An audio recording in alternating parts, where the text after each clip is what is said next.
All right, this video is going to be a little bit different than the other ones that I've done. A little bit slower, maybe slightly less entertaining, but hopefully it'll be informative.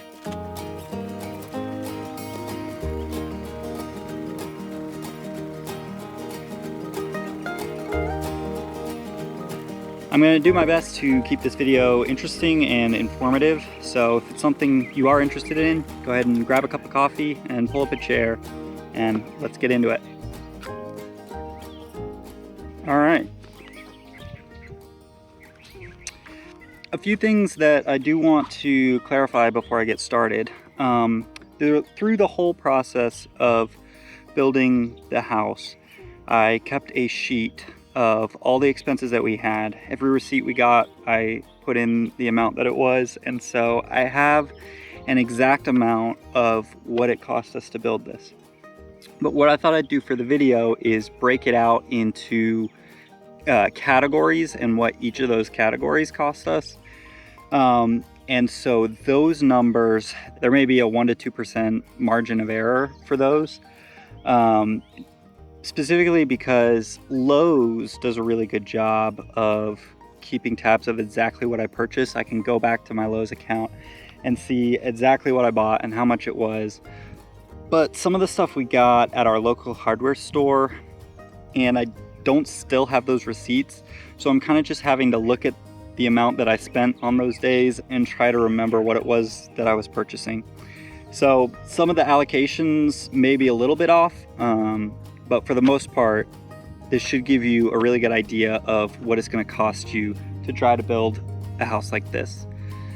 The other thing that I wanted to address is that this is quite a bit bigger than most people probably think of when it comes to tiny houses. It's 480 square feet, and I think that anything under 500 square feet is considered a tiny house. But still, if you build something smaller, then obviously you're going to be able to keep the cost down a bit. So we started building, I think it was last June, on my parents' land, and the first step was to get all of the cinder blocks laid out that we were going to build on top of. And since then, we've gotten even more cinder blocks to get the house on sort of the more permanent situation where it is now. But all of those blocks total ended up being $238. So then the first step was getting the floor box put together. And so this was just a bunch of lumber and nails and some glue for the OSB. And that was $922.22. Now I will say that the 2x6s I bought were all treated, and not all of them needed to be treated. That was something that I just didn't realize when I purchased everything. But I could have gotten away with like less than half of those needing to be treated. So that could have brought the price down quite a bit, because I think just those were around somewhere over $500 for those 2x6s. So that's something you could save cost there. So from there, I put in a giant order at Lowe's to get all the things we needed to be able to get dried in. So that first initial big order was $4,152.44. And I think about 3,300 of that was just for the lumber. The rest of it would have been for like Tyvek and for the felt that goes on the roof. And then I did have, at that period of time, I had another like $3,000 worth of orders. And these were from our local hardware store. So like I said, I'm not 100% sure what all I was purchasing there. But I think it was just sort of odds and ends, like glue, nails, various supplies, or maybe tools I needed and didn't have at that point in time. But that was an additional $3,000 to help us get dried in. Now the front door and the windows we got from Home Depot instead of Lowe's. We found that it was cheaper to get them there. And then, in fact, if you're really looking to save money, one thing I would recommend is you can go onto Facebook Marketplace and look for used windows, and you can get really nice windows for like 50 bucks a piece on there. That's what my brother has been doing with the building that he's working on right now. He went on there and he just started buying all the windows he could find basically. And then when it came to framing, he's just kind of planned the framing around the windows that he found. So you may not be able to make everything match as well that way, but it saves a couple $1,000s to do it that way. So, but for us, the front door ended up being $447.78. And then all of the windows ended up costing another $2,600. So all in there, it ended up being about $3,000 for the windows and the door. At that point, we were pretty well dried in, so we were able to kind of slow down a bit and not worry about stuff getting rain damage so much. But the next big piece was purchasing all the metal that we're gonna need.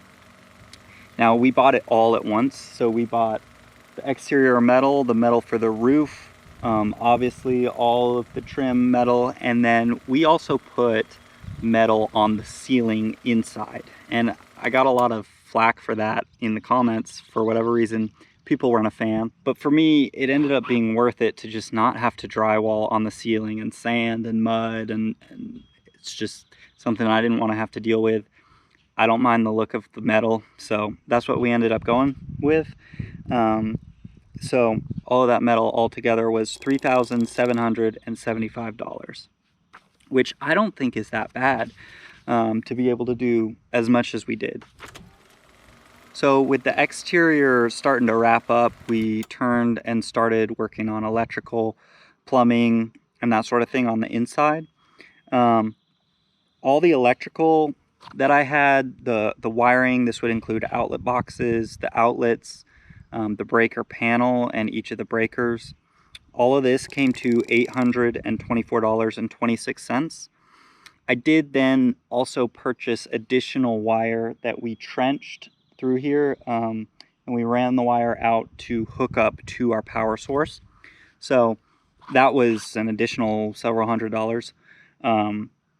So I'd say that in total, the electrical ran me about $1,500. Then when it came to plumbing, my brother-in-law is a plumber actually, and so he helped me with that. And so all of the PEX and the little connections and everything to plumb the house ended up costing me $1,400. And then I also ran a bunch of PEX in that same trench to hook up to our water source. So that was probably another $500 worth of PEX. So in total, all of the plumbing ended up costing me $1,903. So we were able to do all the electrical and all the plumbing for under $3,000.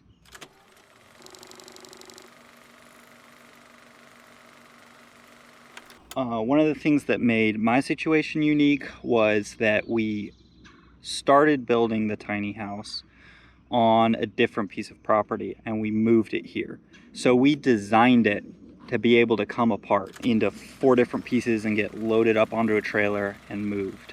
With that came some additional expenses that might be something you're able to avoid depending on your situation. But for me, we had some additional costs for those connectors to bolt everything together, and then we had to repurchase some supplies to repair some damage that happened during the move. And then I also went in with my family and purchased a trailer to move everything. We had looked at hiring someone to move the tiny houses out to the land, and we had hired them to move a shed. But based on the way they were billing us for the number of miles and so forth, we ran the numbers and realized it was going to be a lot more cost effective if we all just kind of chipped in on a big trailer and moved them ourselves. So that's what we did. So my portion of the trailer cost me $512.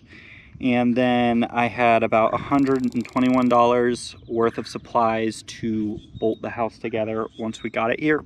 And then I also had an additional $170 in supplies to repair just like some of the Tyvek where we cut it on the seams, some of that felt on the roof that had ripped off, and so forth. So in total, it cost me $804.03 to be able to have this moved. The next thing that we did was the insulation. Now, This was something that I really didn't want to skimp on, because here in Tennessee, it'll be freezing cold, and then 2 days later, it'll be boiling hot. And the weather is just super bipolar, and you kind of get both extremes in the same week a lot of the time. So for the insulation to do underneath the whole house, all of the walls, and insulate the ceiling as well, cost me altogether $2,525. Now, some of that I will be able to recoup because I ended up over purchasing insulation, and so I'm gonna sell my leftover insulation to my dad, who's working on his house right now. So I may be able to get back maybe $300 to $500 of that. Next was the drywall, and for that, and this would include the screws and the mud and the tape and everything, it only cost me $821.29. Now again, keep in mind, I did not drywall the ceiling, we just did the metal on the ceiling. So if that's something that you want to do, then it will cost you a little bit more for that drywall. The fixtures, so all the lighting, I did can lights in the ceiling, and then we did a fan in each of the bedrooms, and then we have this little porch light, and then some just pendants in the bathroom and over the kitchen sink and so forth. For all the fixtures together, it was $556.13. Next was trim, and this was another significant line item because we did trim all the way along the ceilings to sort of cover that transition from the drywall to the metal on the ceiling, and then obviously, you know, trim around all the windows, around the doors. I also did PVC trim around the shower and the tub, so that just as water gets splashed around and stuff, it's not damaging any drywall. This would also include the cedar trim that I put in the transition from the gable to the pitch on the interior of the house. So all of that together is $1,133. Now I did also do some decorative wood on the front of the house. All of that plus the sealant that I purchased was $87.21. Going back inside, then we had all the flooring. We went with LVP from Lowe's, and all of the flooring ended up being $942.50. So just under $1,000 to floor the house. All the interior doors that we got were just literally the cheapest Lowe's doors that they had on the floor. So it was $800 for all those doors, and then another $112 for the knobs. So combined, that was $912 to do all the interior doors.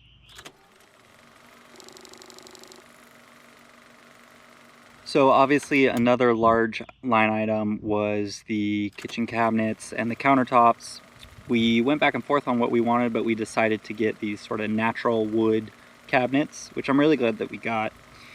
And those cost us $1,534. And then the butcher block counters cost us an additional $318. And the sink and faucet cost us $287. So for all of that, it was $2,139. In the bathroom, the tub and the shower were $832. The toilet was $94, and the vanity was $454. So total for the bathroom then was $1,380.23. Then we had paint. Paint was $339. And then the next really big line item was the appliances. Now in this, I'm including the mini split and all the appliances that we bought. We got everything new. So again, this is an area where if you spend some time on Facebook Marketplace, you may be able to save some money. One thing I will say is with the tiny house, a lot of the appliances, you have to be pretty particular because you have to be conscious of the amount of space you have. So that's why we ended up just getting everything new, because we needed everything to be as small as possible. But you can save some money if you're just patient on Facebook Marketplace. So the most expensive one obviously would be the mini split. That cost us $2,764. Then the water heater was $710. Our washer dryer, we ended up doing a combo again to save space. So it's a washer dryer combo, and that cost us $1,280. The fridge was $616. The dishwasher was $286. And the stove, we got a little 4-burner that runs on propane. That cost us $953. So all of that combined was $6,611.73. Those are all the sort of big categories, how I broke things up. But obviously, we had lots of just screws and nails and glue and caulk and all kinds of things that we spent money on that I kept track of, but I didn't put into these brackets. I really didn't have any labor cost.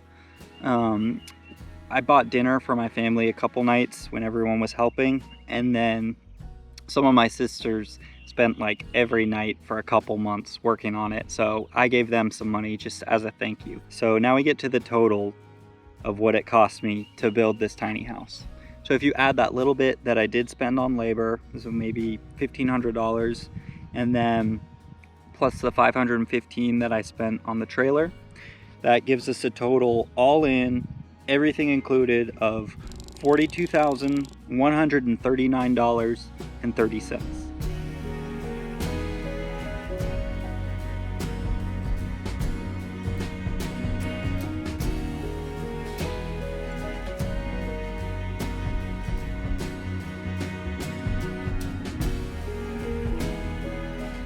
I feel pretty good about that number. When we ran the numbers, we planned for it to cost us $40,000.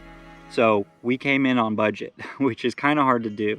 And we weren't overly picky with getting just the cheapest things we could possibly get. Obviously, doing this was not as cheap as if we had bought a camper.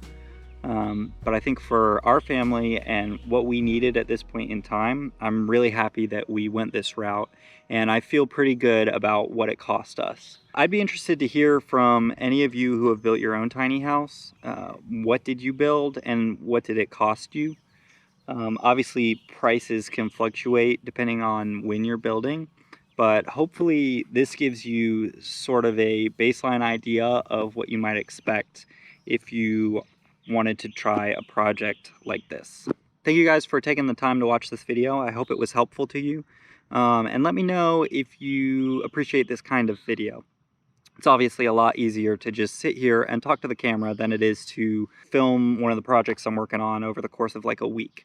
So if you want more videos like this, just give me some suggestions. Until next time, thanks for watching.